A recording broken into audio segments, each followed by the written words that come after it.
Assalamualaikum warahmatullahi wabarakatuh.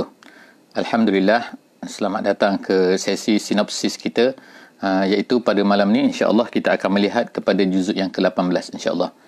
Kita akan lihat serba sedikit apakah kandungan-kandungan utama yang ada di dalam juzuk yang ke-18 yang sentiasa kita baca alhamdulillah sepanjang bulan Ramadan al-Mubarak ini, dan kita telah sampai ke juzuk yang ke-18. Pada juzuk yang ke-18 ini kita akan sama-sama melihat bahawa terdapat 3 surah yang ada di dalam juzuk yang ke-18 ini. Yang pertama sekali adalah juzuk surah Al-Mu'minun, daripada ayat yang pertama sehingga ayat 118, iaitu semua daripada juzuk surah Al-Mu'minun ini ada di dalam juzuk yang ke-18. Kemudian yang kedua kita akan melihat juga surah An-Nur, iaitu ayat 1 sehingga ayat 64, dan surah An-Nur ini juga terdapat dalam juzuk yang ke-18, dan kemudian sebahagian iaitu daripada surah Al-Furqan ayat 1 sehingga ayat yang ke-10, ayat ke-20 daripada surah Al-Furqan terdapat di dalam juzuk ini, di dalam juzuk yang ke-18. Jadi insya-Allah marilah sama-sama kita melihat serba sedikit apakah yang terdapat di dalam setiap daripada surah-surah yang tersebut itu. Jadi yang pertamanya kita lihat ialah surah Al-Mu'minun. Surah Al-Mu'minun ini adalah surah yang pertamanya. Surah Al-Mu'minun ini adalah surah yang merupakan surah Makkiyah, dan dianya dikatakan turun selepas daripada surah Al-Anbiya, dan kemudian mengikut tertib mushafnya adalah terletak selepas daripada surah Al-Hajj. Apakah yang dikandung oleh surah Al-Mu'minun ini, ataupun apakah tema utama daripada surah Al-Mu'minun ini? Surah Al-Mu'minun ini dia menyenaraikan sifat-sifat orang-orang yang beriman, orang-orang mukmin. Apakah sifat-sifat di permulaan, sejak daripada permulaan surah Al-Mu'minun ini Allah Subhanahu wa taala telah ceritakan sifat-sifatnya, iaitu qad aflahal mu'minun, telah berjayalah orang-orang yang mukmin.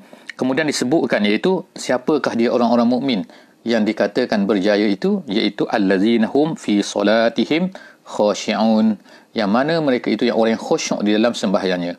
Dan begitulah seterusnya Allah Subhanahu wa taala menyebutkan sifat-sifatnya, iaitu mereka yang lari ataupun tidak bersama-sama di dalam perkara-perkara yang lara, dan kemudian mereka itu menjaga diri mereka, iaitu menjaga kemaluan-kemaluan mereka, dan kemudian banyak lagi sifat-sifat yang Allah Ta'ala sebut sini, menjaga amanah, dan kemudian tu menjaga sembahyangnya, dan seterusnya Allah SWT menyenaraikan sifat-sifat tersebut. Dan akhirnya, jika sekiranya kita berjaya, kita cek diri kita sama ada kita berjaya, kita mempunyai sifat-sifat tersebut atau tidak. Jika sekiranya berjaya, maka tahniah diucapkan. Kerana apa? Allah Subhanahu wa taala telah menyebutkan dalam ayat yang ke-10 dan yang ke-11, orang-orang yang berjaya dengan sifat-sifat tersebut, Allah Ta'ala kata ulaika humul warithun allazina yarisuna al-firdausa hum fiha khalidun. Mereka itulah orang-orang yang mewarisi firdaus, dan mereka itu adalah kekal di dalam firdaus tersebut. Jadi masya-Allah, moga-moga kita cuba cek diri kita kan, sama ada kita mempunyai sifat-sifat yang disebutkan oleh Allah Subhanahu wa taala tersebut ataupun tidak. Kemudian selepas daripada itu, Allah juga telah menceritakan kepada kita beberapa sejarah. Sejarah-sejarah seperti Allah SWT telah menyebutkan kisah-kisah Nabi-Nabi yang terdahulu yang disebutkan, dan juga bagaimana apa yang berlaku kepada orang-orang yang telah menentang Nabi-Nabi itu, iaitu menentang keimanan itu. Jadi Allah Ta'ala sebutkan seorang demi seorang di antara Nabi-Nabi yang tersebut itu. Jadi kemudian selepas daripada itu Allah SWT sebutkan juga lagi selepas itu sifat-sifat orang-orang mukmin yang lebih tinggi lagi, iaitu sebagai contohnya dalam ayat yang ke-57 Allah sebut juga innal ladzina hum min khasyati rabbihim mushfiqun, orang-orang yang mana mereka ini sangat takut kepada Allah Subhanahu wa taala. Dan kemudian mereka ini wallazina hum biayati rabbihim yu'minun wallazina hum bi rabbihim la yusyrikun, tidak syirik kepada Allah Subhanahu wa taala. Wallazina yu'tuna ma atau wa qulubuhum wajilah annahum ila rabbihim raji'un, dan juga mereka ini telah memberikan apa-apa yang mereka ada. Dan begitulah seterusnya Allah Subhanahu wa taala menyenaraikan, dan kemudian akhirnya Allah Subhanahu wa taala menyudahi menutup surah Al-Mu'minun ini dengan pada ayat 118 dengan satu doa yang disebut oleh orang mukmin, waqul rabbighfir warham wa anta khairur rahimin.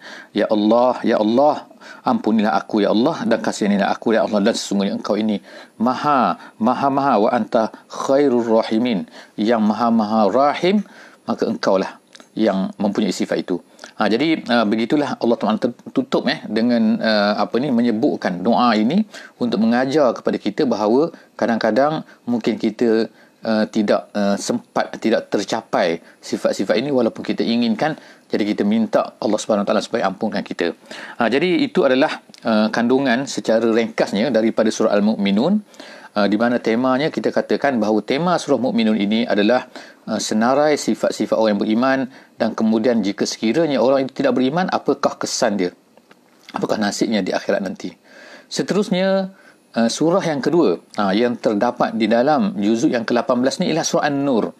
Surah An-Nur inilah surah Madaniyah. Surah Madaniyah.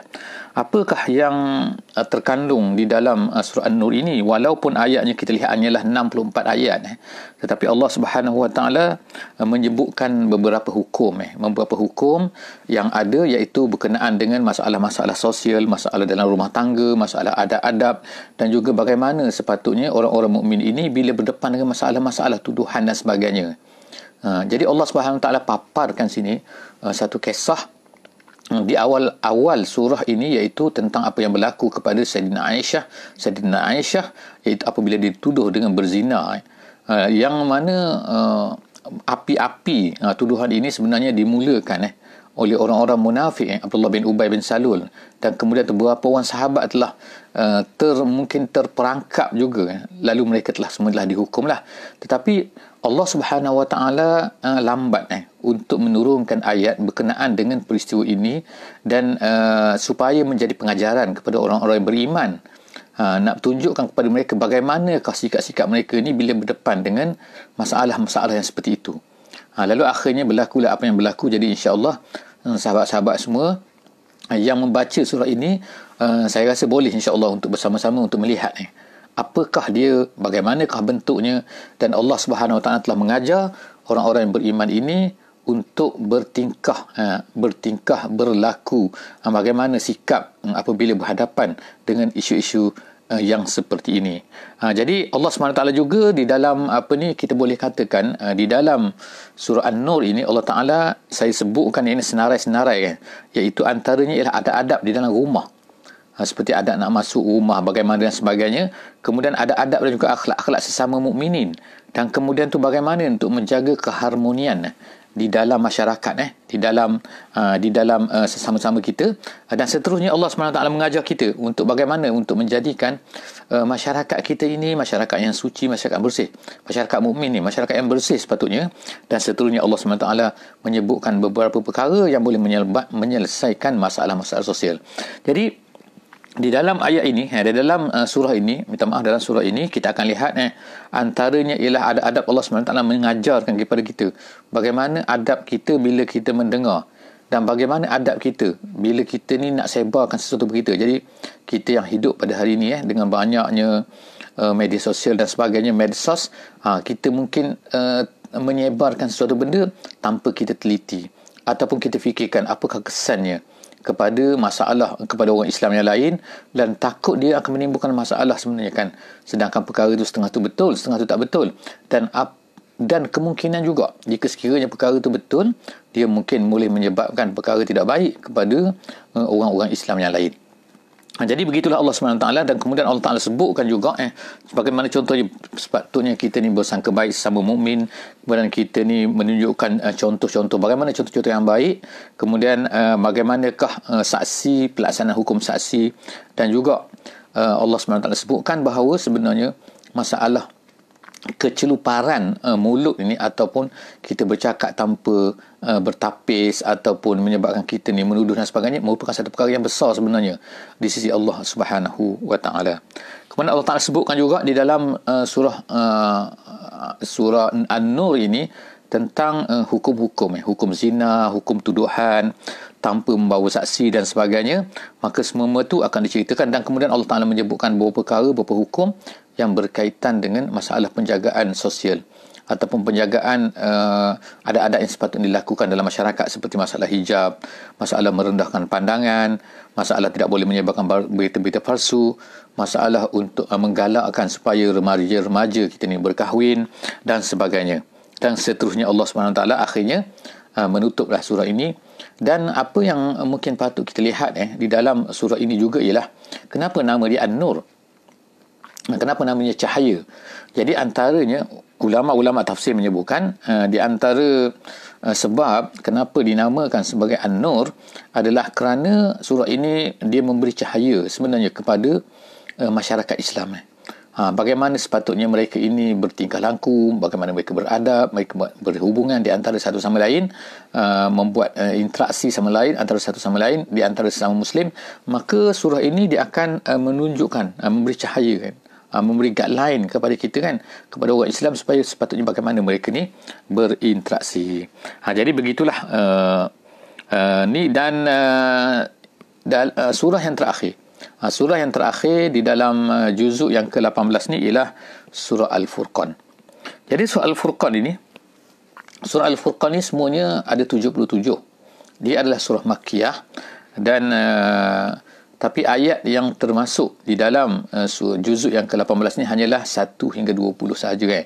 Maknanya selepas 21 hingga 77 adalah termasuk dalam juzuk yang seterusnya yang akan kita sentuh, kita akan lihat insya-Allah dalam sesi kita dalam sesi akan datang insya-Allah. Jadi lebih kurangnya ialah tema kepada surah ini, surah Al-Furqan ini, daripada namanya Furqan. Furqan ni maknanya pembeda. Pembeda di antara benar dan salah. Maknanya yang menunjukkan, yang mengclearkan. Ini betul, ini salah. Itu maksud Al-Furqan. Jadi surah ini dia menceritakan perkara ni dan menceritakan bahawa sesiapa, banyak cerita-cerita takzib. Cerita takzib ni makna cerita pendustaan. Maknanya orang-orang yang mendustakan Nabi-Nabi, mendustakan Nabi ni dan sebagainya. Jadi banyak peristiwa pendustaan ini telah berlaku dalam pengutusan Nabi-Nabi sebelum daripada Nabi Muhammad SAW pun. Jadi Allah SWT menyebutkan tentang pengakhiran. Apa yang akhirnya terjadi kepada mereka orang yang menentang Nabi-Nabi ni.